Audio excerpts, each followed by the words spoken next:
Assalamualaikum warahmatullahi wabarakatuh. Semangat pagi. Nah, pada kesempatan kita kali ini kita akan mempelajari mengenai teori perilaku konsumen.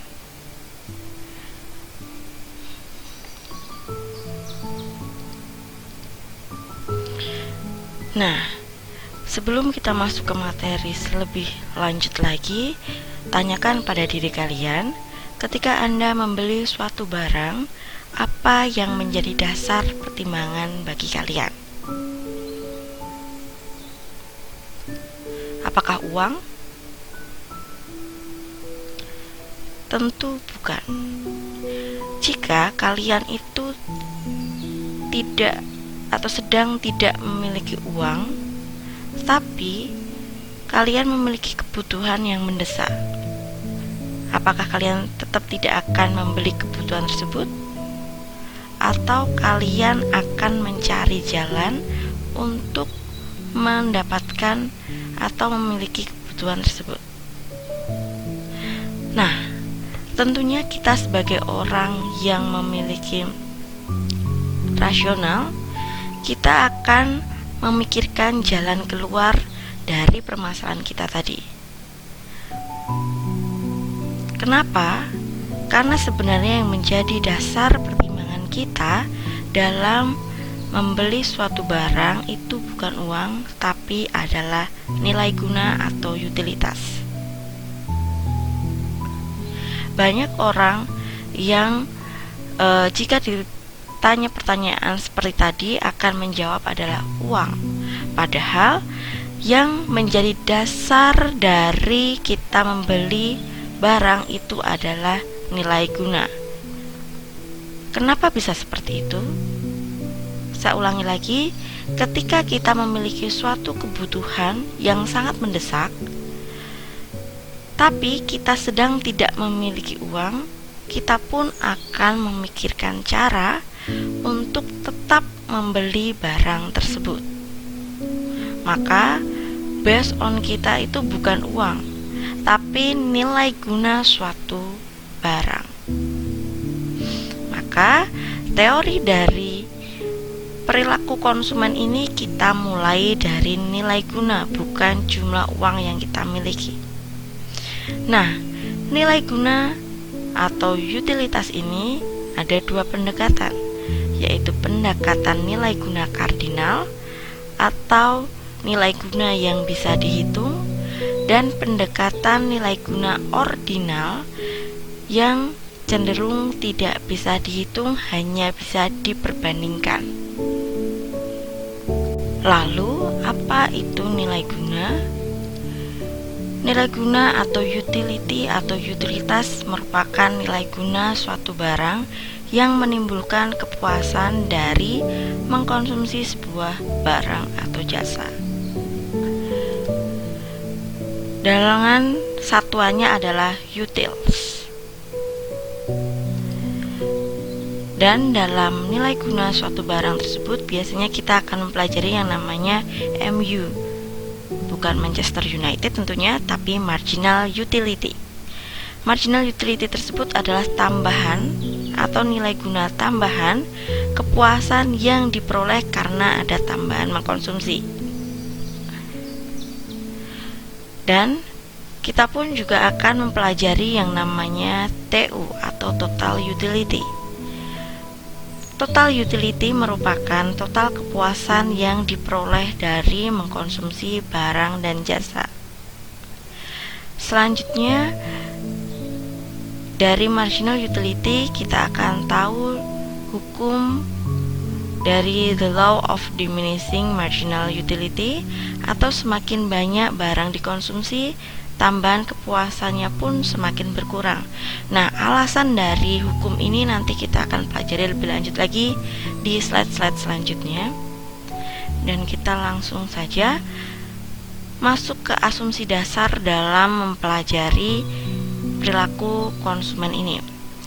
Nah, pada pertemuan kemarin kita sudah mempelajari jika kita berbicara mengenai teori, khusus SON di sini adalah teori ekonomi mikro, kita tidak terlepas dari asumsi dasar.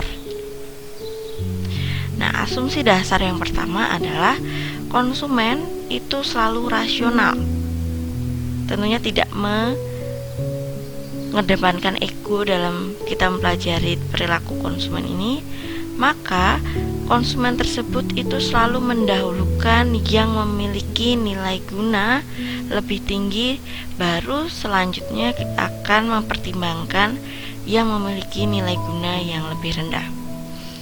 Lalu konsumen pun memiliki batas pendapatan tertentu, sehingga dia tidak bisa membeli seluruh barang atau jasa yang dia inginkan.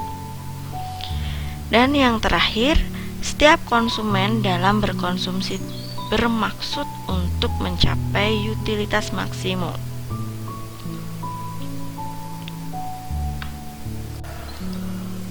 Selanjutnya kita masuk untuk mempelajari nilai guna kardinal.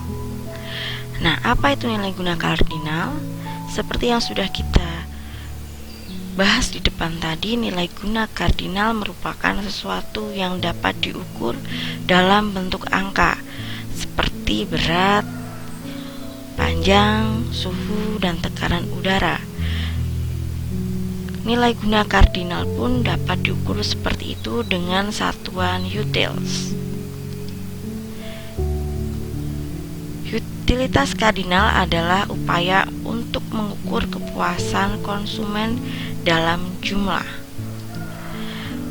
Dan sudah kita ungkapkan lagi, kalau tadi util atau units of utility itu merupakan satuan dari nilai guna, dan satu utils itu setara dengan satu satuan uang. Misalnya di sini kita ibaratkan satu utils itu setara dengan 1 rupiah, seperti itu.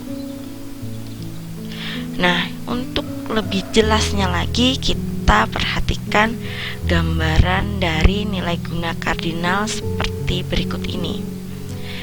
Misalnya saja si Tono ini baru selesai olahraga, dan Tono itu dalam kondisi yang sangat haus. Dan di sini ada 5 gelas air putih yang disajikan di hadapan si Tono. Nah, kalian pun juga bisa membayangkan ini dengan kondisi kalian sendiri. Misalnya kalian pun juga dalam kondisi yang sangat haus dan kalian itu meminum air putih. Nah, pada gelas pertama, misalnya, karena ini nilai guna kardinal ya, sehingga bisa dihitung, si Tono itu memberi poin pada gelas pertama itu sebesar 12 poin atau 12 utils di sini.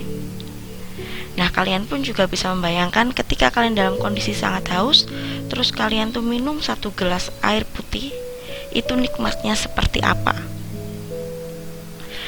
Lalu karena masih haus, si Tono itu menambah 1 gelas lagi. Tentu kalian lebih senang lagi ya, karena tingkat kehausan kalian kan belum kelar, istilahnya masih perlu ditambah minumnya lagi. Maka utilitas di sini pun naik menjadi 22.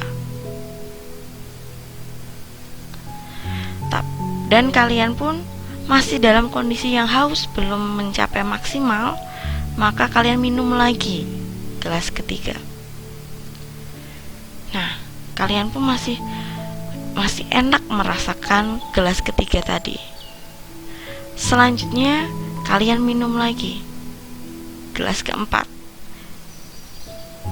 Tentu kalian sudah merasa enak sih, tapi sudah tidak memiliki tambahan kenikmatan lagi. Dan kalian karena sudah disajikan, sama dengan si Tono, karena sudah disajikan 5 gelas air, tapi karena kalian tuh sudah meminum 4 gelas air tadi, kalian sebenarnya sudah merasa puas, sudah tidak merasakan haus lagi. Tapi karena kalian itu merasa mubazir dengan gelas terakhir, atau kalian merasa sia-sia kalau nggak kalian habiskan, tentu pada kelas kelima tadi kalian paksakan untuk minum, mengakibatkan utilitas kalian itu turun. Kalau si tono itu dari 28 menjadi 10.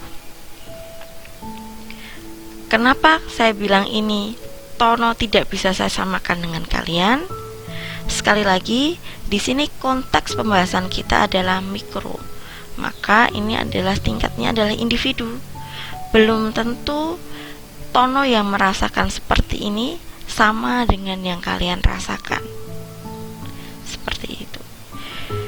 Nah, kembali lagi ke kasus si tono ini. Jika titik-titik tersebut kita gambarkan, maka muncul yang namanya kurva total utility. Nah, selanjutnya kita bahas di sini. Di sini akan kita bahas yang namanya kurva total utility dan kurva marginal utility. Atas di sini nanti kita akan membahas yang namanya kurva total utility, dan yang di bawah ini nanti kita akan membahas kurva marginal utility. Kurva yang atas atau yang total utility sebenarnya hanya memindah pada slide sebelumnya. Kita akan pindah di sini, tapi kita akan tambah pembahasan mengenai marginal utility. Langsung saja. Nah, ketika gelas pertama yang tono minum tadi itu memiliki total utilsnya itu adalah 12, maka bagaimana dengan marginal utility? Sudah kita bahas tadi, marginal utility merupakan pertambahan atau pengurangan kepuasan sebagai dampak dari konsumsi unit suatu barang tertentu. Pada kasus ini, barang adalah segelas air putih. Nah, ketika si tono minum gelas pertama, di sini gelas pertama, maka utilsnya adalah 12. Lalu marginal utility-nya kemana? Sebelum si tono tadi mengkonsumsi, kan berarti tidak ada tambahan, atau misalnya marginal utility-nya itu masih 0 atau utility-nya itu masih 0. Maka ketika masuk gelas pertama, maka marginal utility atau tambahan kepuasannya itu dari 0 menjadi 12. Pardon me. 12 di sini kita tambahkan di sini. Kenapa 12? Karena dari 0 menjadi 12, maka tambahannya pun 12. Nah, seperti ini. Lalu ketika konsumsi gelas kedua, tadi kan total utility-nya menjadi 22. Tapi kita lihat di sini, ketika gelas kedua total utility-nya menjadi 22, tapi tambahan utilitasnya pun kita nggak bisa langsung bilang 22, tapi dari 12 menjadi 22 itu berarti 10. Maka MU-nya untuk gelas kedua itu adalah 10 di sini. Nah, lalu gelas ketiga ternyata total utilitasnya itu 28.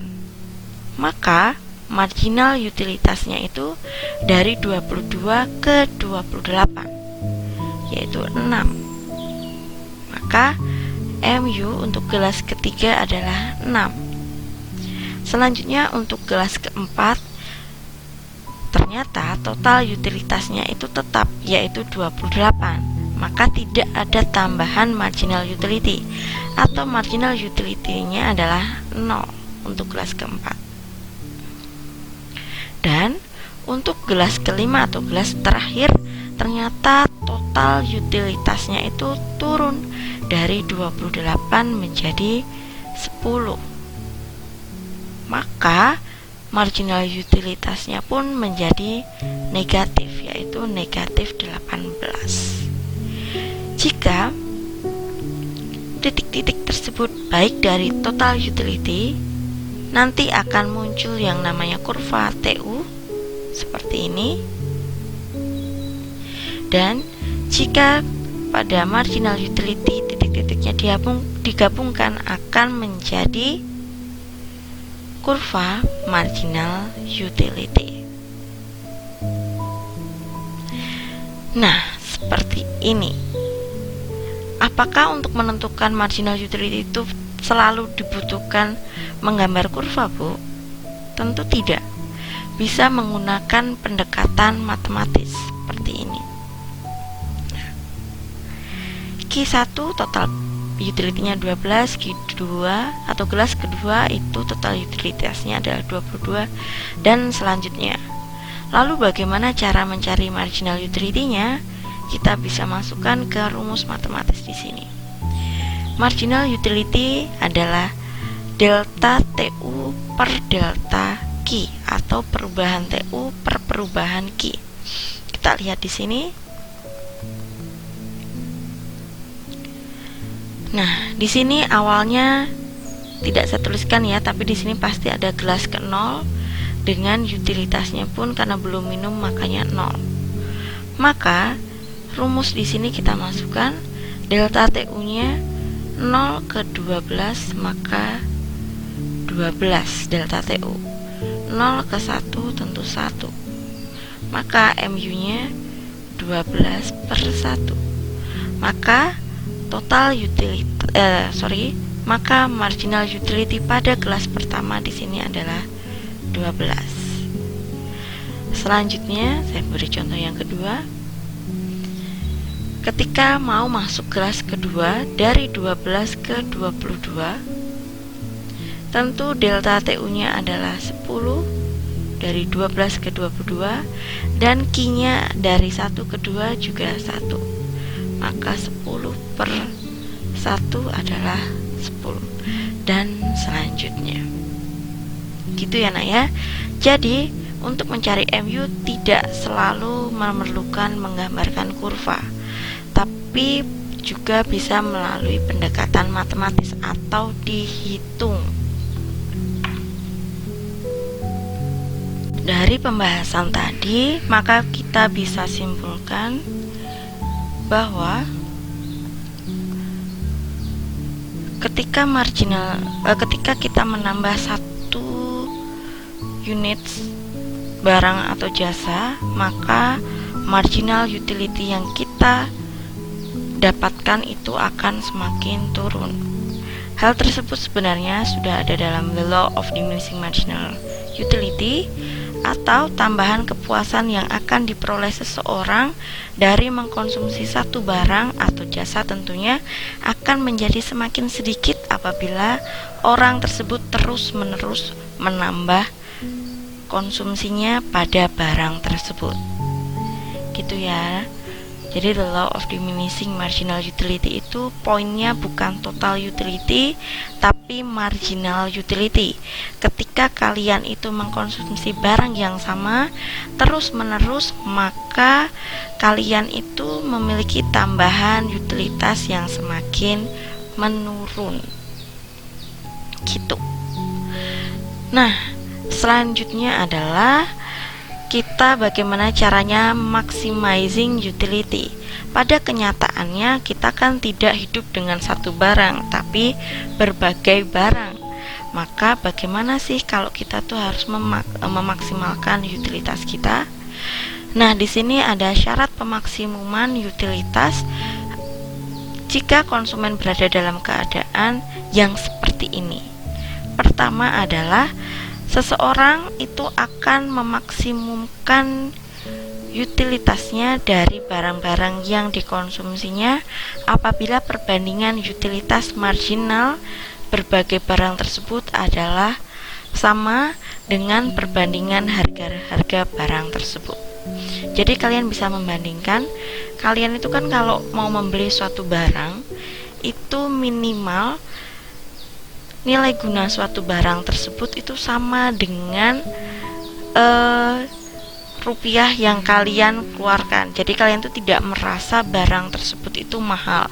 Kalian tuh biasanya bilang barang itu mahal karena nilai guna suatu barang itu tuh kalian nilai lebih rendah daripada rupiah yang kalian keluarkan. Tapi kalian akan membeli barang tersebut minimal rupiah yang kalian gelontorkan itu sama dengan nilai gunanya.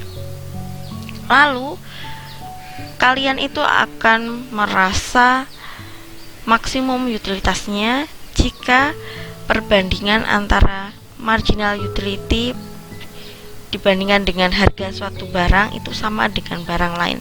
Lebih gampangnya nanti kita akan masuk ke perbandingan matematisnya.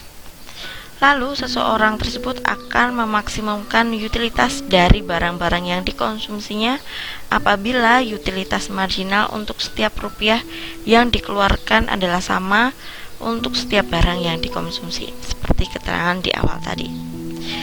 Nah, kalau misalnya dari penjelasan saya tadi sebenarnya bisa digambarkan dengan persamaan seperti ini.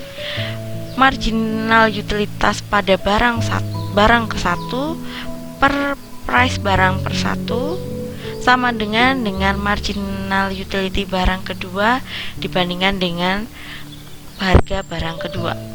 Saya misalkan di sini jika kalian itu memiliki pendapatan 13.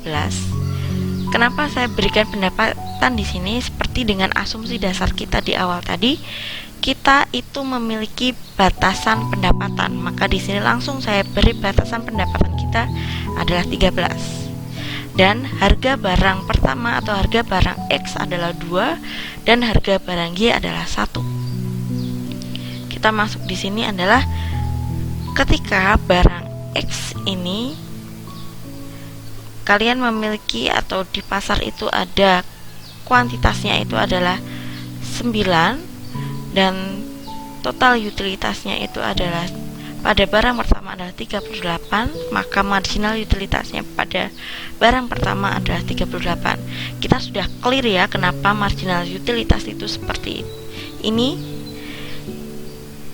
karena sudah sesuai dengan rumus kita di awal tadi. Kalau misalnya marginal utilitas itu tuh adalah delta TU per delta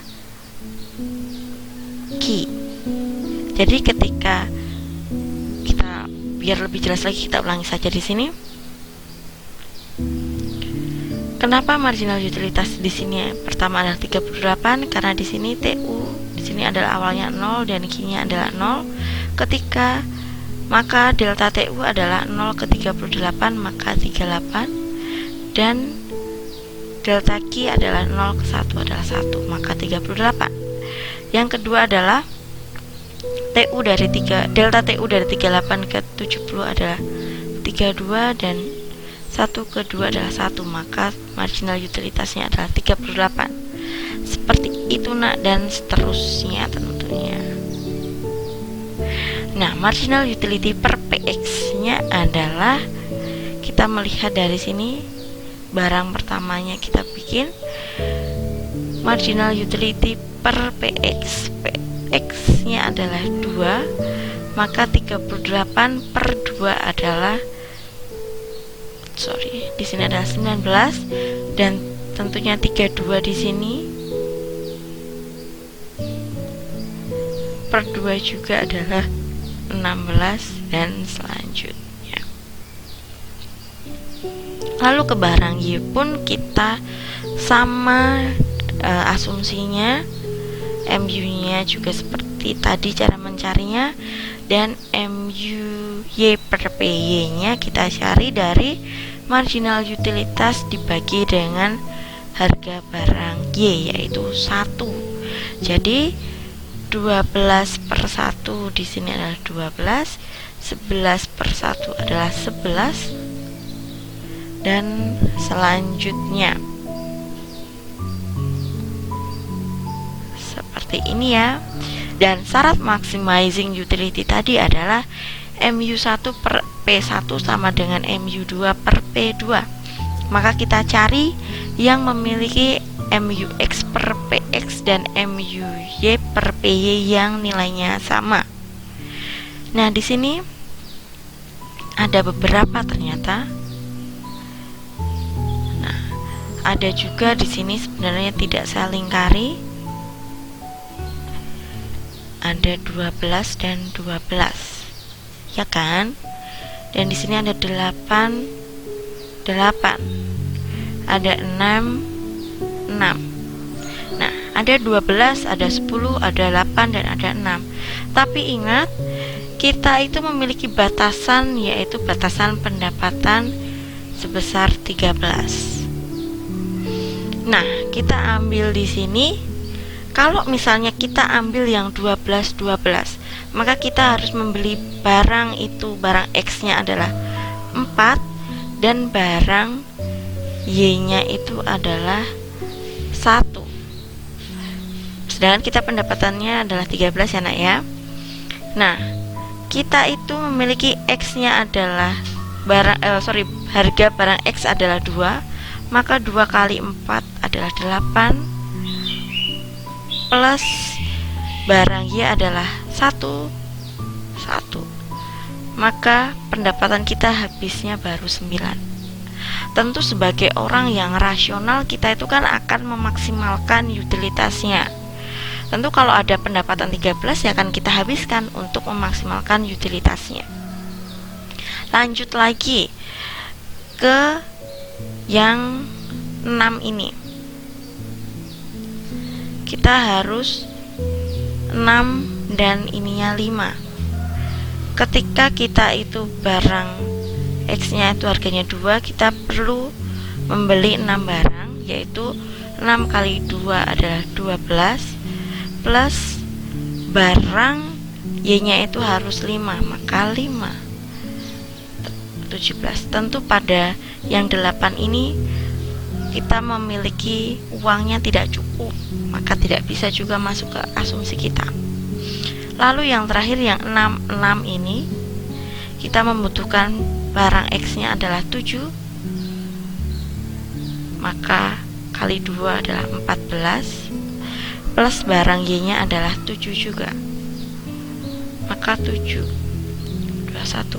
Tentu pendapatan ini pun juga tidak cukup, maka kita cari yang memiliki atau yang cukup kita beli dengan 13 ini. Maka perpaduannya adalah ini nak. Ketika kita beli barang 2, X-nya 2 kan berarti 4 dan Y-nya adalah 9 kan 13. Terus ketika barang X-nya 3 itu kan 6 dan barang Y-nya itu 7 kan 7, maka 13 juga dan selanjutnya. Nah, tadi kita meninggalkan sebuah analisis. Kenapa yang saya lingkari hanyalah yang 10? Karena pada barang 5 dan kita membeli 3 itu memiliki total utilitas yang paling maksimal. Maka seseorang tadi ini akan membeli barang yang mana untuk memaksimalkan utilitasnya, yaitu membeli barang X-nya sebanyak 5 dan membeli barang Y-nya sebanyak 3. Maka di sini adalah dealnya yang akan dibeli oleh seseorang tadi. Saya tekankan lagi, syarat maksimal utility itu adalah MU1 per P1 sama dengan MU2 per P2. Dan nanti akan ada beberapa yang sama. Tapi balik lagi ke asumsi dasar kita, jika kita itu terbatas oleh pendapatan dan seseorang itu tentu akan memaksimalkan utilitasnya, maka tidak boleh lebih dari 13 dan tidak boleh kurang dari 13, harus pas pendapatannya itu habis 13. Maka ada beberapa yang sama MU per PX nya, ada 12, 10, dan 8, dan 6, tapi kita cari yang paling pas dengan pendapatan, maka hasilnya adalah barang X nya 5 dan barang Y nya adalah 3, atau di posisi ini tadi, seperti itu. Nah, selanjutnya apa yang terjadi jika harga dari barang X tadi mengalami turun dari price of X itu awalnya 2 menjadi 1. Nah, di sini memang tujuan akhir kita akan membentuk demand curve tentunya. Dan kita hanya fokusnya itu di barang X sebenarnya. Tapi untuk make sure kita mau beli barang X berapa, kan tentu harus ada perbandingan barang yang lain. Pada awalnya tadi untuk mencapai maximizing utility kan kita akan membeli barang X sebesar 5 dan barang Y sebesar 3. Maka di sini yang saya ambil adalah ketika harganya tadi 2, barang X yang akan dibeli adalah 5. Nah, kita masuk lagi di sini dengan tabel yang sama tadi, yang berubah hanyalah harga barang X. Di sini ada, karena harga barang X tadi awalnya 2 menjadi 1, maka ketika MUX-nya 38 di sini, MUX-nya di sini adalah 38, maka 38 bukan lagi dibagi 2 tapi dibagi 1. Maka di sini adalah 38 dan 32 dibagi 1 32 dan selanjutnya. Lalu ketika barang Y tetap sama, yaitu Y-nya harganya 1. Nah, kita first step-nya kita cari yang sama-sama dulu. Di sini ada 12, 12. Ada 8, 8. Ada 4 di sini. Nah, masuk lagi kita dengan pendapatannya tetap ya 13, karena di sini adalah berlaku ceteris paribus atau faktor lain dianggap tetap, maka pendapatan di sini pun dianggap tetap, yaitu 13. Yang berubah hanyalah price, yaitu price of X, atau dari 2 menjadi 1. Kita masukkan di sini. Kalau kita beli barang X itu 7 dan barang Y itu 1, maka kita hanya memerlukan pendapatannya itu adalah 8. Tentu kita ignore itu. Nah, kalau misalnya barang X-nya 9 dan barang Y-nya adalah 9, tentu itu sudah melebihi pendapatan. Karena di sini perlu 18 pendapatannya. Nah, kalau misalnya yang tengah ini barang X-nya adalah 8 dan barang Y-nya adalah 5, tentu pas. Kita buktikan lagi di sini.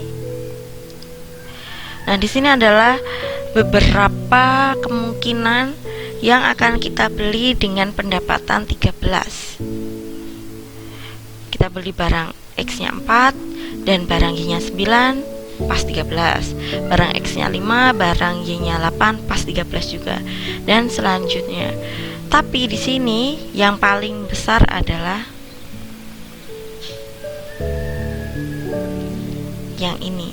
Kenapa yang ini? Karena ketika MUX per PX sama dengan MUY per PY, atau di sini kalau kita tarik,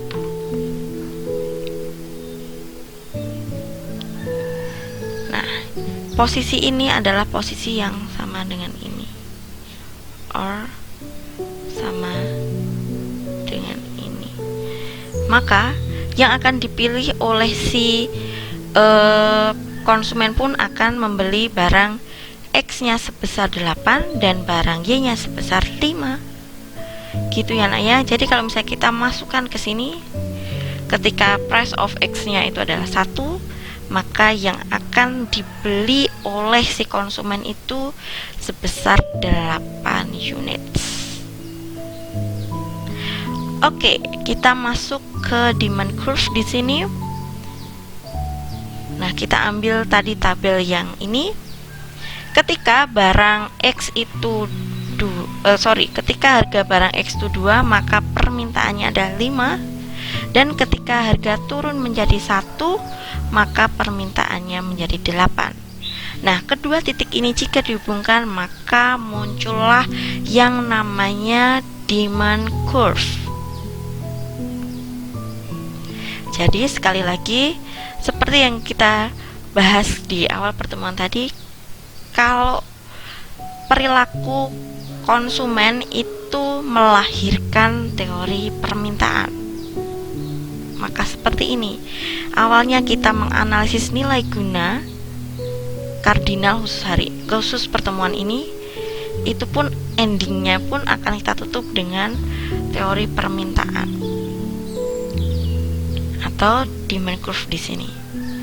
Untuk detailnya teori permintaan akan kita bahas setelah kita merampungkan perilaku konsumen, baik kardinal dan ordinal. Nah, sekian dari saya. Selanjutnya ditunggu pembahasan melalui perilaku konsumen dari segi ordinal. Terima kasih. Semoga video yang saya bikin ini membantu kalian untuk memahami teori perilaku konsumen. Wassalamualaikum warahmatullahi wabarakatuh.